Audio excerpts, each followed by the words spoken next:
Hi everyone, I'm Nick Olivo, and today we're looking at the Dare.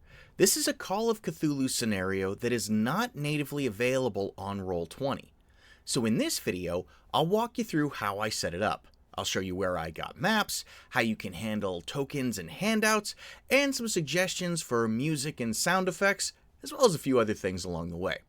Now, two things before we get started. One, there will be a lot of spoilers in this video, so if you haven't played the Dare and want to, you might want to send this video to your keeper instead.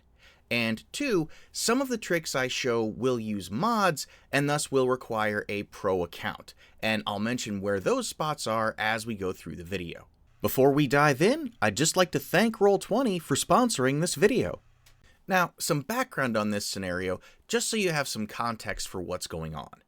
In the Dare, our characters are children in the 1980s, and the PCs have been challenged by the school bully to spend Halloween night in a haunted house.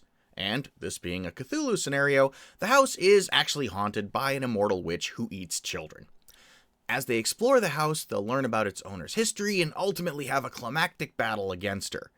It's a really fun scenario, and if you're looking for an in-depth review of it, I recommend checking out Seth Skorkowski's channel, linked down in the video description. But with that context given, let's see how we can set it up on Roll20. Okay, so let's start with the maps.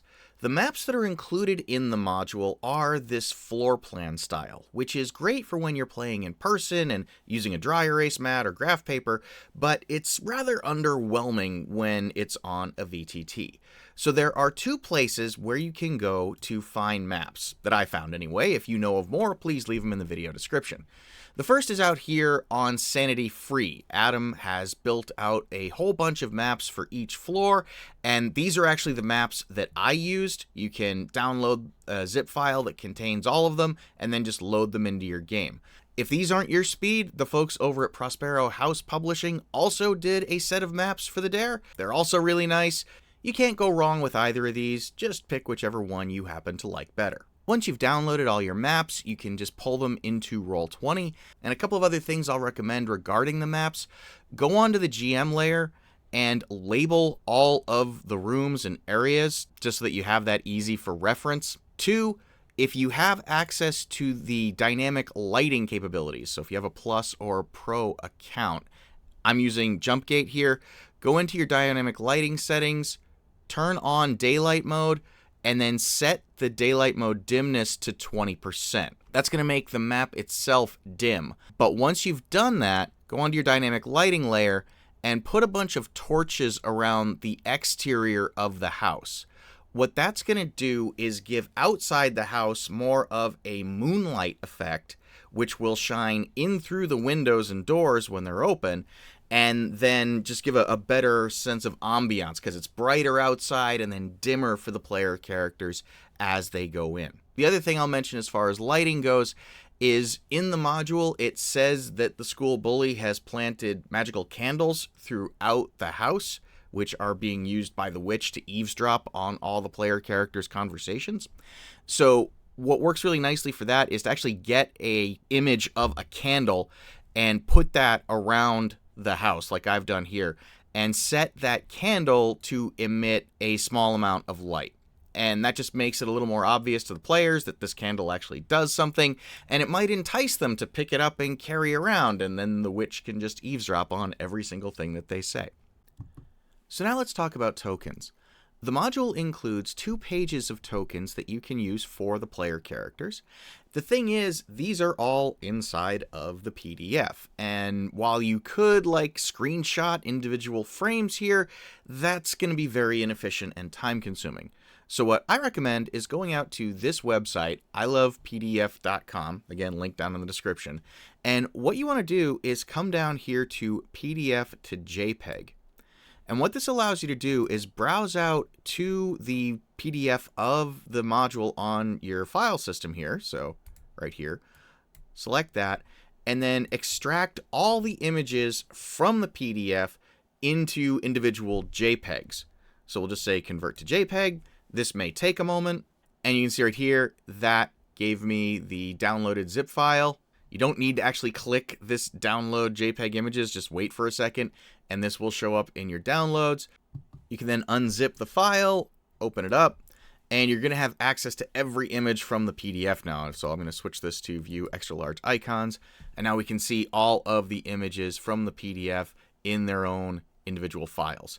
So this is great now, because what we can do now is go over to this website, TokenStamp2, again, link down in the video description, and we can actually drag one of these images onto TokenStamp2, and we can make this into a token for our PCs. So I can actually just resize this so this girl's face fills the token a little more, or we can size this down, and I can change the background color here to be white, and then it just sort of blends, and there we go. And now we can click download. That pulls down the token, and then we can actually just add that token right to our map and connect it to her character sheet. And we'll talk more about character sheets in just a couple of minutes. But this is going to be great now, because we can use all these images for handouts if we want to, because there's some other artwork in here, like this picture that the characters can find of the witch before she became an undead, and a few other things. So you can now grab these and use these as handouts in the game as well. Jumping back into the PDF, there are two creatures I want to call your attention to that we should get special tokens for. And the first of those is Rastus.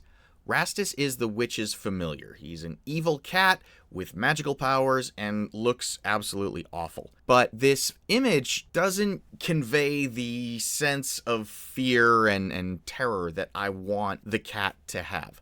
So what I recommend you do is jump out here and grab this image from the movie Pet Sematary and use that as Rastus's token. The other token that I want to talk about is for the extra large bat thing that torments the players at the top level of the house. And again, the artwork for this is good, but it doesn't convey that sense of fear. So what I want to do, what I wound up doing was using this image from the 1985 horror movie Fright Night. I actually grabbed these two images. So this one I kept pretty much exactly as it is. You just right click and save the image. I cropped out the nameplate down here. But the way the lighting is in this shot is great. You can imagine a player character pointing their flashlight up at this horrific monstrosity, and this is exactly what the lighting would look like. So take that, and then the other image that I wound up using from here is this one, which gives a much more crisp picture of the creature itself. This is what I used for the token. The challenge here is you've got all this background smoke, and you have the film's director in the background. So let's deal with that real fast. So let's save this image, and you may have noticed that image came down as a WebP file. We're going to need to change that. So let's go out to photop.com. This is an online Photoshop. You can think of it like that. We can just grab our image, pop it on here. All we're going to do here is File, Export as JPEG, and we'll save that. Okay, so now we have a JPEG version of this. All right, so Nick, what did we just gain by making that a JPEG? Well, what we're going to do is come out to this site, remove.bg, and now we can drag the JPEG onto this page, and it's going to remove the background from the bat. And that's awesome. Now what we can do is we can click Erase Restore, and we can just drag this red dot over the man in the background here. And when I let go of the mouse, it's going to remove him from the background as well. And there we go. Now we have just the image itself of the bat. This is fantastic. Just download the preview of it. That's all you need. So we can just download the preview here, and then we can go back to TokenStamp, and we can pull that new image into TokenStamp, make it a little bit bigger. And there we go. Now we got this really horrific token that we can download and include in our game. So now let's talk about handouts. With the images you extracted from the PDF, you can have handouts for like when the players encounter the witch in her final form, or what it looks like as the players explore the house. And you can show these images to your players, no problem. But for other kinds of handouts, let's go over to Prospero House, link again down in the video description, and they've created a bunch of handouts you can use in this scenario. Like here's the photo that you would find in the living room. There's an image of the Hand of Glory, which is the artifact that the witch has created from the dead hobo in the master bedroom. And then there's a newspaper clipping that the players can find in the attic. And I really like this newspaper clipping because the dad who used to live in the house was doing research to try and learn the house's history, figure out what was going on in the house. And he has a scrapbook of a whole bunch of bits of history around the house. And I thought a newspaper clipping was a great way to do that. So if you want to make more of these kinds of clippings, go out to this site, and then all you have to do is put in the name of your newspaper. So, we can say the Arkham Gazette. We can put in our date, and let's say it was August 30th, 1954. Headline, it'll be another child missing, and then your text down here. And then you can just say generate, and when you do that, you can see that it renders like another newspaper clipping for you, and then you just right click, save image as, and you're good to go. So you can create as many of these sorts of handouts as you want to give the flavor of the history of the house and kind of everything that the dad has uncovered. One last thing on handouts. The coolest handout in the scenario is this Spellbook page that you can find that gives details on the witch's history. This is in very old English, and I personally had a little trouble reading the handwritten font. So the good folks at Sentinel Hill Press did provide the actual text over here on Reddit, so I will include a link to that as well. So now let's talk about character sheets. The Dare uses a simplified version of the Call of Cthulhu rule set that it calls Call of Kidthulu. And what this does is consolidates multiple skills down so that you have only a handful of skills compared to the dozens on the regular Cthulhu character sheet. For example, the Be Bossy skill combines Intimidate and Persuade, and the Fix Stuff skill covers mechanical and electrical stuff. So a lot of skills just get consolidated down, and you wind up with fewer skills to work with, which makes sense because you're kids, you're not adults who have decades of training. So what that means is we need to modify our character sheet to reflect this skill set. So let's create a new character. And what I'd suggest you do is call this your master sheet and save that. And now say you're going to edit the sheet directly. And now as you can see, this is our regular Cthulhu sheet with all of the skills on it. So what we're going to do is say toggle all skills off. And that's going to hide all of the skills when we leave edit mode here. So when I say edit mode off, you notice all the skills vanish. So let's go back to edit mode here. And so now what you can do is you can just come in here and you can start adding the skills. So we can just add here, we could say be a pal, and then be bossy, and so on and so forth. So just add these, and then once you've got them all added, copy this sheet as many times as you need for the number of players that you're going to have in your game. But if you have a pro account, we can automate the adding of these skills. Just go to your game's settings page, go to your mod library, and you want to install the ScriptCards library. ScriptCards comes to us from the amazing Kurt Jagers, and what the ScriptCards library is going to allow us to do is use code to automatically populate all of the skills. So I can just remove this one that I manually added, and then I'll take this code that I've already written and is down in the video description, and I'm just going to get ready to run that. And the way we're going to run it is by dragging our character's token onto the battlefield. So here's our master sheets token, and then we'll just paste in the code, and there we go. We see that it's added all of our new skills. And so now when we go out of edit mode, we've got everything that we need. So now let's talk about sound effects, because sound adds another layer of immersion and is really effective, especially in a horror game. So at one point during the scenario, the witch is going to cause a storm to blow in. So I use a program called Voice Mod, which gives you both sound effects and voice changing capabilities. So I'm on the soundboard here in Voice Mod, and so like if I want thunder, I have this sound effect. If I want the thunderstorm, I can put that in there, and then this just kind of plays in the background as my characters are exploring the house. Now there are other sounds in here that I used. For example, there's a spot where a telephone starts ringing, and so it's an old style rotary phone.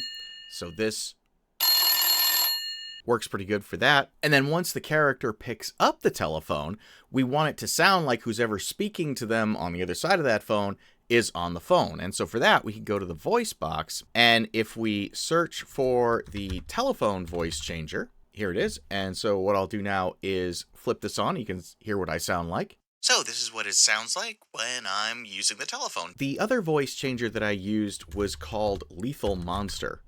And I used that for when my players actually encountered the witch. So let me flip that on. And this is what that sounds like. Come here, dearie. Give Granny a kiss. Now, VoiceMod is available as a free tool. There is a paid version as well. I have the paid version.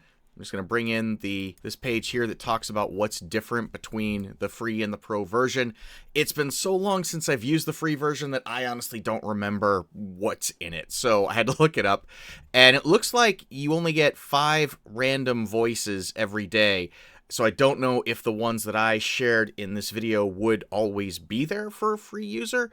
And similar deal with the soundboard slots. But I've been using VoiceMod for years. It's a great tool. There's a link down in the video description. You can get 5% off if you buy with my discount code, and that helps support the channel. So I'd say download the free version, play with it a little bit. If you like kind of how it feels, then definitely it's worth it to go for the paid version. And then finally, music, because the right music really sets the right tone for the game.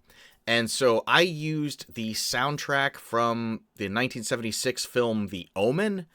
I also used tracks from video game Resident Evil 4 and tracks from a video game called Thymesia. And you can get those from wherever you like to buy your music. But there are a lot of great horror soundtracks out there, so I'd love to hear what you folks use if you are running games like this yourself. So there you have it, setting up the Dare in Roll20. I hope you found this video helpful. If you did, please give it a like and consider subscribing. And until next time, folks, have a great day.